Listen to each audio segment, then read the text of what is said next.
Greetings, my peeps, and welcome to the All Things Basketball Podcast with your boy GD. In this episode, I'll be doing my part 2 of my Week 20, Week 21 recap, and in it, we'll talk about injury news, guys. Plenty of that. Jamahl Mosley gets an extension. Troy Weaver curses a fan out. Also, done with the 90s. Ooh, I'll talk about that. And also, Rob Parker, I got some heat for you as well. So just sit back, relax, and enjoy the show.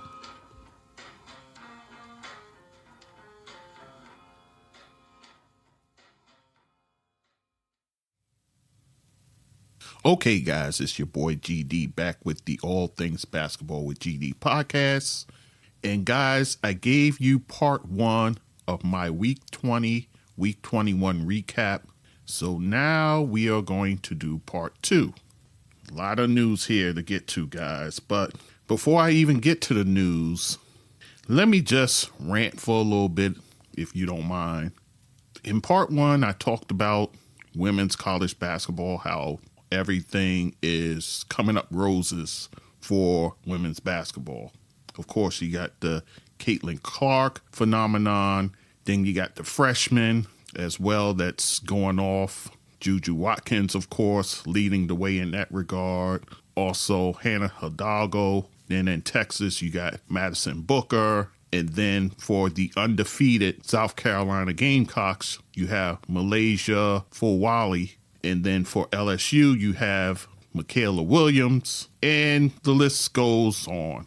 So you have some buzz. And then you still have players like Paige Beckers still alive in the tournament, as well as Cameron Brink, who's due to leave and go to the WNBA. So you have that there as well.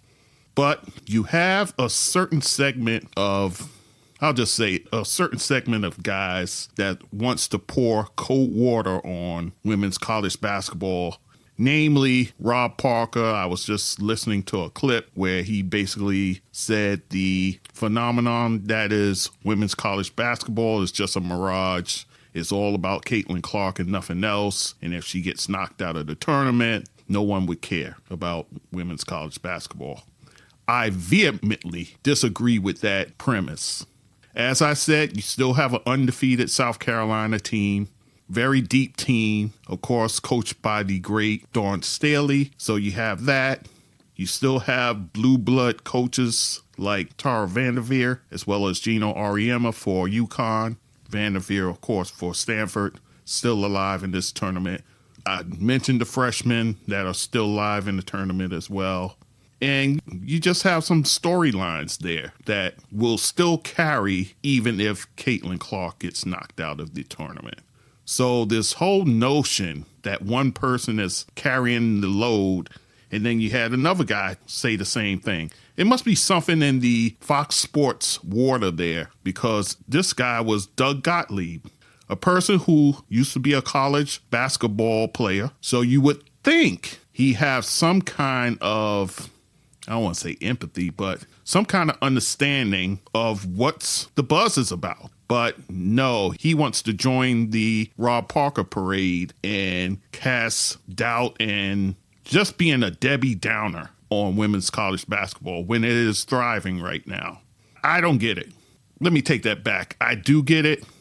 It's just a segment that doesn't want to give credit to these ladies and what they've accomplished and what they're accomplishing. The ticket prices are going through the roof. So there is buzz there in that regard. Rob Parker tells this little tired joke about leaving the 2 tickets on the window shield, and then he comes back and it's 4 tickets. I'm like, that is weak. But again, I say the buzz is there for women's college basketball, and good for them. Good for them. I applaud them. They should get their due, and it seems like that's happening. So this whole notion that, and I get it, you know, you don't want to overshadow the men's game by saying the women's game is flourishing, so much so, even more so than the men's. Why can't 2 things be true at the same time?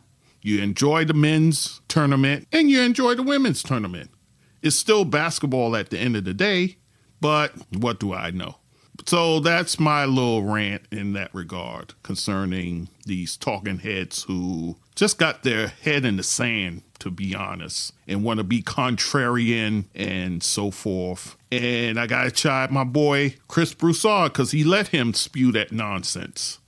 Some kind of pushback on Rob Parker's notion of Caitlin Clark carrying the mail basically for women's college basketball. And once she gets knocked out, the buzz is gone. I disagree. All right, so that's my little rant in that regard. With that being said, let us turn our attention to the rest of the news. A lot of NBA news, to be honest with you. So let's get into it, guys. Ben Simmons of the Brooklyn Nets, he underwent a second back surgery to alter that pinched nerve that pretty much is keeping him out for the rest of the season. So he had successful surgery on his back to kind of alleviate that. All signs point to him being ready for training camp for the 2024-2025 season. Ben Simmons, who I've chronicled on this podcast before, he is going into his last year on his deal, paying him about, I think, 42 to 43 million. So pretty much next year is show and prove for Ben Simmons. We'll have to see if his back is ready. And then even more importantly, is he ready from the neck up? I think that's the bigger issue, more so than the other injuries he sustained. Let's move on. Saddiq Bey, he tore his ACL, guys, March 10th versus the New Orleans Pelicans. And, guys, he's going to be out for the rest of the season. That means he joins Trae Young, who's on the sideline with that hand injury. Jalen Johnson, who just recently injured his ankle, he's going to be gone 7 to 10 days. And then also AJ Griffin, he's out, I believe it's a knee injury, if I'm not mistaken. So Atlanta barely hanging on, guys. Right now, they're in the 10th spot in that play-in spot. I don't believe the Brooklyn Nets will catch them. So I think Atlanta will be penciled into that last spot in the play-in. And hey, if they get Trae Young and some of these guys back, who knows what noise they can make in the play-in. But as it stands now, you got a lot of guys sidelined, so we'll see what happens. You still have DeJounte Murray there, Bojan Bogdanovic, you still have there, and a few other guys as well. Clint Capella, so we'll see what happens with Atlanta. Let us move on. Steph Curry, he makes his return back to the lineup on March 16th, guys, after missing 3 games with an ankle injury. He had hurt his ankle, but now he's back, and he arrived just in time for a win at the Lakers in a game where he scored 31 points, 6 rebounds, 5 assists, 2 steals. So Steph Curry, they need him, guys. They need him down the stretch. They're in the 10th spot in the West in terms of the play-in.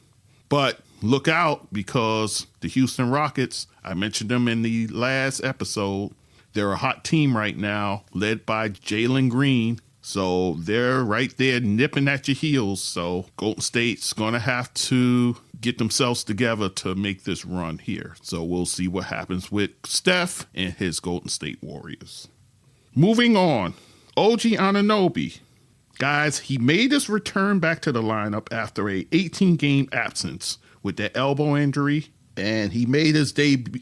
Well, not his debut, but his return versus the Philadelphia 76ers on March 12th. He played in 3 games, guys, and then he tweaked that elbow at Sacramento, and that was on March 16th. And now he has missed 4 games and counting as of this recording here. I believe it's up to 5 now. So OG, who has been a major piece for the Knicks, now sidelined yet again. Good news, guys. You have Mitchell Robinson, who's working his way back into the lineup, so he should be back soon. Julius Randle, that's still a question mark, guys. Still don't know what's going on in that regard, so we will see with him. Knicks right now, teetering around 4th place, 3rd place, right in that area there. It's like a bunch of teams, like I said in the previous episode. It's the Knicks right there, along with Cleveland, along with Orlando Magic. And just above them is the Milwaukee Bucks, who hasn't been playing well as of late. So the Knicks, they have to maintain, guys, and keep winning the games they're supposed to win and let the chips fall where they may. You can't control what other teams do. You can control what you do. So Knicks keep winning, and we'll see if those around them stumble or rise to the occasion as well. So let us move on. Joel Embiid, guys, for the Sixers. He is, according to Nick Nurse, he's progressing well in his recovery from his knee injury. Guys, he's been out since January 30th. Right now, we're in about the 8th week. So it was supposed to be a 6 to 8 week injury, but he's getting close to a return, guys. Possibly as the calendar turns to April, you'll see Embiid back out there. And guys, they need him. They really need him because right now they're in the 8th spot.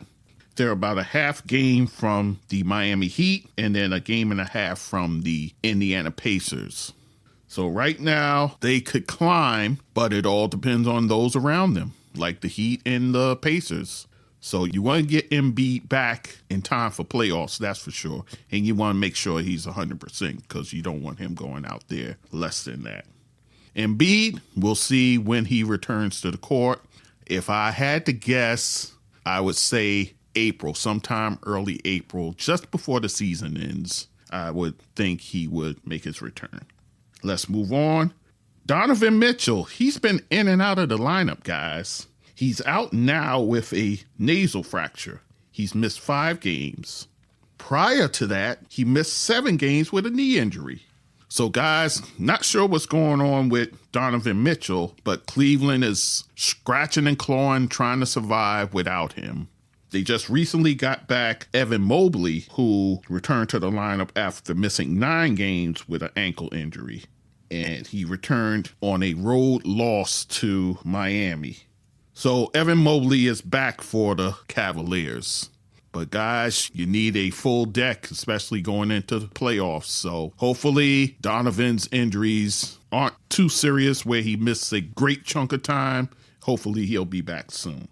Christian Wood, he's had arthroscopic surgery, guys, and he had it on March 19th. So he's out for the season for the Los Angeles Lakers. The Lakers already down a few guys. Jarrett Vanderbilt, he has the foot injury that's kept him out since February 1st. Gabe Vincent, who's only played 5 games for them, guys. Remember, they got him in free agency from the Miami Heat. He's only played 5 games, guys, and he's had a knee injury. And then Cam Reddish, he has an ankle injury, and he's been out since March 8th. So you're really playing with a thin deck. I know they recently picked up Spencer Dinwiddie, recently signed him. So you're going to need bodies, guys. So they're looking to perhaps climb up, but we'll see what happens there. A couple of Piston injuries, guys. Osar Thompson has been declared out for the season, and that's for blood clot treatment. Your rookie, the team declared, out for the rest of the season. So you want to err on the side of caution, especially when we're talking blood clots. We can recall Chris Bosh when he started to deal with those. You definitely want to make sure the kid is okay and that blood clot is treated. Guys, those blood clots are nothing to play with, guys. I've known people who lost family members because of blood clots. So you want to be careful with these sort of things. And the Detroit Pistons seems to be doing the right thing in that regard. So we wish Osar well and that we get to see him next season. And then Isaiah Stewart, he's also going to be out for the season with a hamstring injury, guys. And he suffered that on March 18th at the Boston Celtics. So Isaiah Stewart, we've heard his name a lot and not for the best of reasons, but now out for the season. So we wish him well also and that he'll be on the road to recovery and back for the Pistons next year. Let us move on. Kevin Huerter for the Sacramento Kings, guys. He's out for the season and the playoffs with a dislocated shoulder that he suffered on March 18th versus the Memphis Grizzlies. So here you have another guy with a shoulder injury, and he's being declared out for the season, which makes you wonder, I've got to circle back to my Knicks, Julius Randle and his shoulder situation.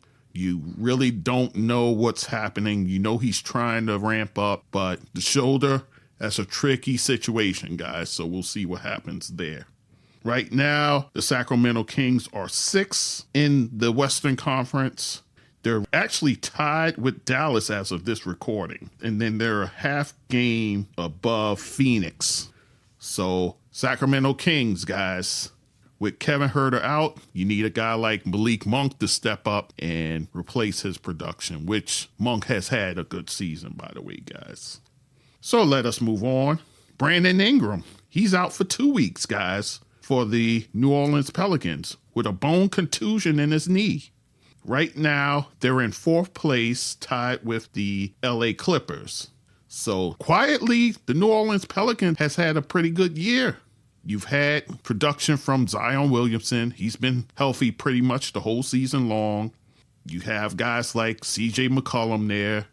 You're probably going to need a Herb Jones to kind of step up. Also a Trey Murphy as well in Brandon Ingram's absence.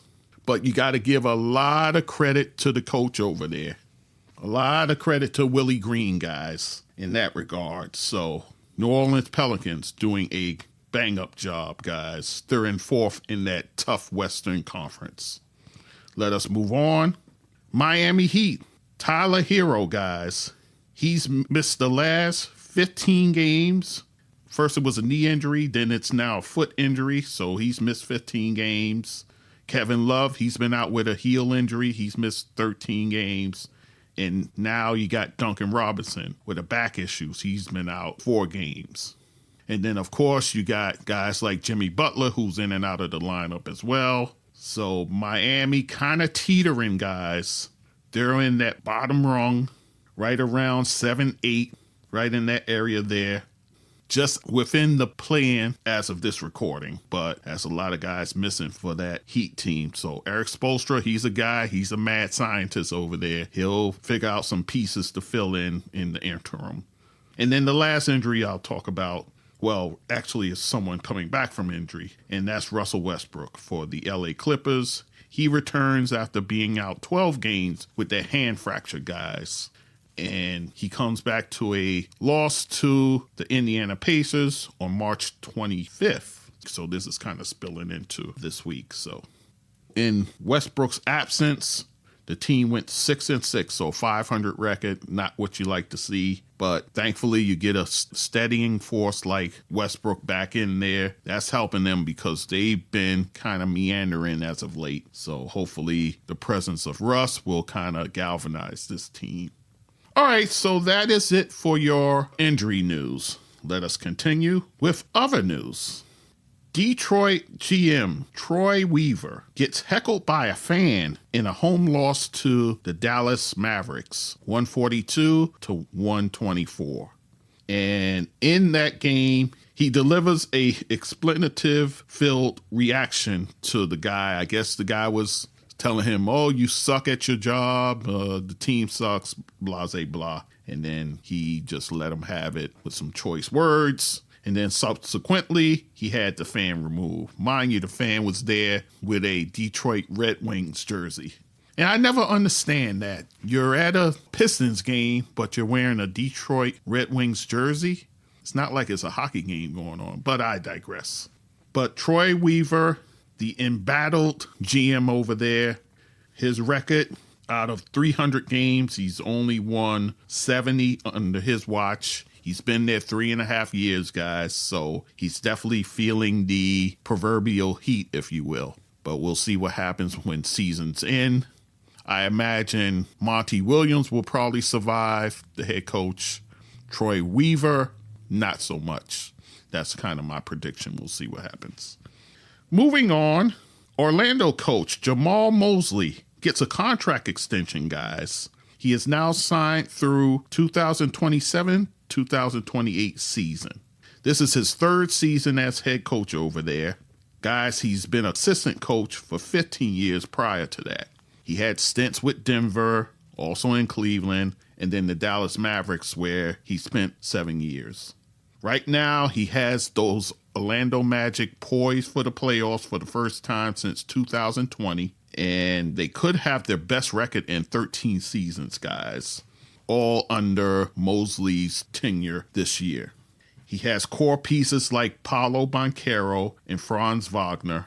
I say, guys, they're probably a veteran floor general and a solid, dependable center away from really being a major issue in that Eastern Conference, guys.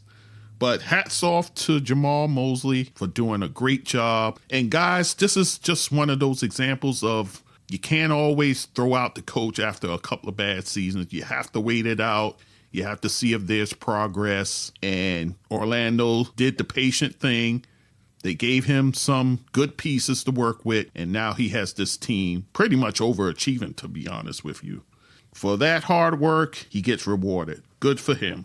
We salute you, Jamahl Mosley, for getting that contract extension. And hopefully this will be a harbinger of good things to come for that Orlando Magic franchise. Let us move on. Oh, this one I've been waiting to talk about. On March 12th, guys, senior NBA writer Vince Goodwill, he sat down with Shaq via video, and they discussed these most recent memes floating around that kind of discredits the ball players from the 1990s and 2000s. Guys like Magic, guys like Jordan. I think the hashtag was done with the 90s. So it was these series of memes and all kind of stuff. You know how social media is. And Shaq kind of empathized with these new school guys who's kind of poo-pooing the old school guys. He said he understands because I guess when he was coming up, you know, they talked about Wilt Chamberlain, and he said how he would cook Wilt Chamberlain, and that the footage of him he saw was black and white and all kind of stuff. But he seemed to have took the side of these youngsters there, if you will. And here's what I will say in this regard.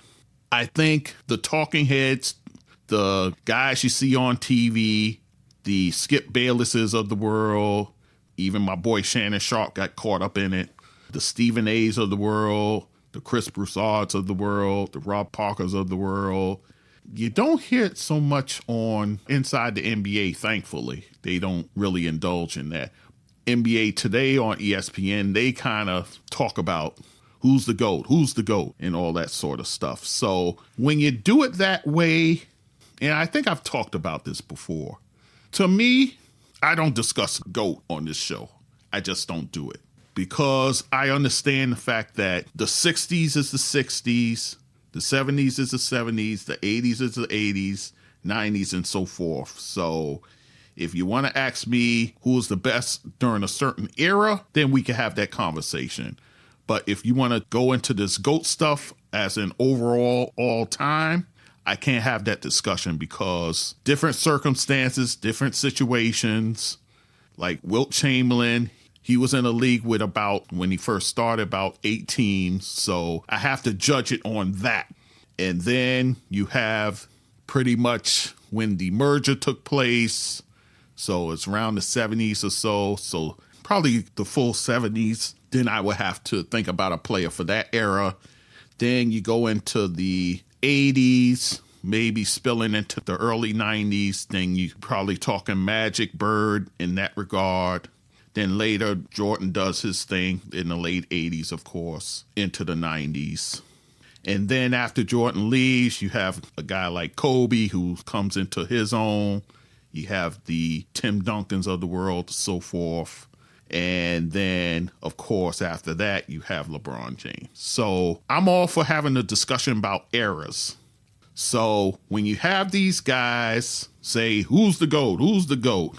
And the thing is, you lose the younger crowd because, of course, the older heads are going to say Jordan. The younger guys are going to say LeBron. And then you go out of your way to discredit why LeBron is not it and Jordan is, and then vice versa. There's no appreciation for the past players. There's not that kind of looking admirably to the older players. There's none of that. It's like, old man, go to bed. Which was why, I'm coming back to women's college basketball again. I watched a video with Juju Watkins, who I've talked about, and she had a sit down with Cheryl Miller. Cheryl Miller, one of the greatest women's basketball players. Actually, I did a profile on her on this very podcast here. It was a wonderful conversation. I suggest for anybody listening to go listen to that conversation. It was such reverence, both ways, by the way. And I think we need more of that in the game of basketball instead of this demeaning the old school and this discrediting the new school. You need kind of a shaking hands between the old and the new. And I really don't see that being done in the NBA. I think the last kind of sit down I saw like that was Shaq and Kareem, because there was a misunderstanding between those two. And they had a kind of a sit down and kind of clear the air sort of thing. But you need more of that, guys. You need more instances like that. Like the respect that Russell Westbrook has for a Oscar Robertson. That's a wonderful thing. That's a great thing. So this whole notion that the old school, y'all go to bed, be quiet, and the new school, it doesn't serve the sport well, is what I'm saying. So I'm just going to leave it there. But I definitely blame the talking heads for this issue even coming up. And of course, nobody's willing to talk about this issue, but I'm going to talk about it here. So that's my rant in that regard. All right, so let us move on. Would like to send condolences to RJ Barrett and his family on the passing of his younger brother, Nathan. And that happened on March 12th, guys. Cause of death is unknown. Hey, I've been there. Definitely understand the sentiment of the family in that regard. They want to keep things private and so forth, and that's their right. The young man was studying to be a pilot. Definitely sending condolences, love and light to RJ Barrett and his family during this difficult time. With that said, let us gently move on. Kevin Durant. Remember, guys, a few episodes ago, I told you he had passed, I believe it was Carmelo he passed. Now he's passed Shaquille O'Neal. I told you Shaquille was next on the horizon, and Durant, he passed him. So now Kevin Durant is in 8th place among the all-time scoring lists. Next up for him, Wilt Chamberlain. But guys, he is, as of this recording, over 2,700 points behind Wilt Chamberlain. That's a lot of points, guys. It's going to take him at least 2 seasons to get to that number. Does he have it in him? Well, he's been relatively healthy for this season for the most part, so it could be within his reach. I say it's going to take a couple of seasons to get there. He probably won't get there until 2025-26 season if he goes at the current rate that he's going. So just leave it at that. A few more items, then we're done, guys. Fines and suspensions. Evan Fournier, remember him? Former Knick, now a Detroit Piston. He gets fined $25,000, guys, for, get this, for kicking the ball, a basketball that is, into the stands following a March 17th loss at home to the Miami Heat. Evan Fournier, we haven't heard a lot about him, so this whole incident kind of puts him on the spotlight a bit. He's only played in 20 games for the Detroit Pistons. He's averaging over 7 points a game, 2 rebounds, not even 2 assists. Shooting it bad, guys. 37.5% from the field and not even 30% from 3.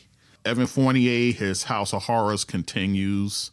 I say probably once the season is done, he'll look for a fresh start, maybe with a contender, but not sure what he has left, guys. He's a 3-point shooter in a league that's thirsty for 3-point shooting. So I don't think he stays unemployed. I think somebody will pick him up. Where he goes, have no idea. His kind of shooting, his kind of services are definitely needed. You just got to bear in mind, you might suffer on the defensive end, but that's the risk you take with him. And then, guys, we have suspensions.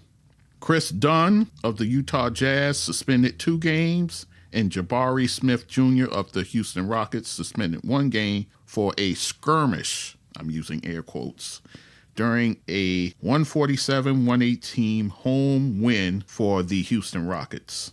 And this incident happened early in the second quarter between those two. You know, when these kind of things happen, what can you do? So you got suspensions for Kris Dunn and for Jabari Smith Jr. And then the last thing I'll talk about, guys, G League Ignite wraps up its last season on, actually this week they'll wrap it up. And they're closing up shop due to changes in college basketball, you know, with the NIL, with the transfer portal. So it doesn't seem that having the G League Ignite is profitable anymore. So they're disbanding it. I just feel bad for those that are employed. Of course, the different cities that these teams were playing in, the coaching staffs, medical people, so forth, that were depending on the revenue for the G League Ignite. So you kind of feel bad in that regard. But they're closing up shop, guys. So the focus now is really on college basketball and hopefully developing these guys, because now the onus is on players coming into the league, whether they're ready for prime time or not. I mean, you still have the G League itself, but the G League Ignite is no more. So, all right, guys. So that is it for this episode. Guys, I am one more episode, which will probably be a Final Four preview and some other NBA news to go with that. And then, guys, mark your calendars. April 13th. April 13th, I'll be doing my 200th episode. It's going to be a live show, so I'll let you know as the days approach. I'll begin advertising for it as well, but it's going to be a special show.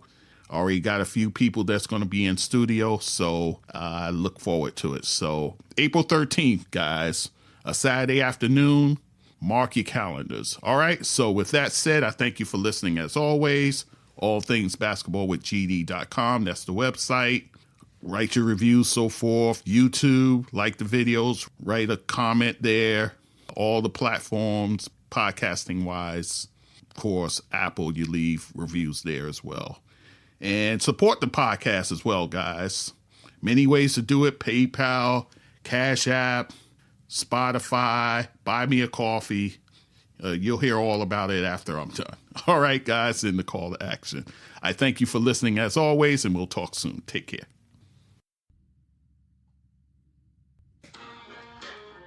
Hello, guys. Thank you so much for following and supporting the All Things Basketball with GD podcast. You can find us at allthingsbasketballwithgd.com. Also, you can email us. That's sportsdudegd@gmail.com. You can find us on YouTube, All Things Basketball GD. Like or comment on our videos there. You can follow us on all the socials, Facebook, Instagram, TikTok, and Twitter. You can follow me on all podcast platforms, including Spotify and Apple, where you can leave a review. Support us, guys, at my donate page on my website. There I have a buy me a coffee button, PayPal button, and a Spotify button. Also, you can Cash App me, $GD, that's sports dude. Thanks again for listening, and take care.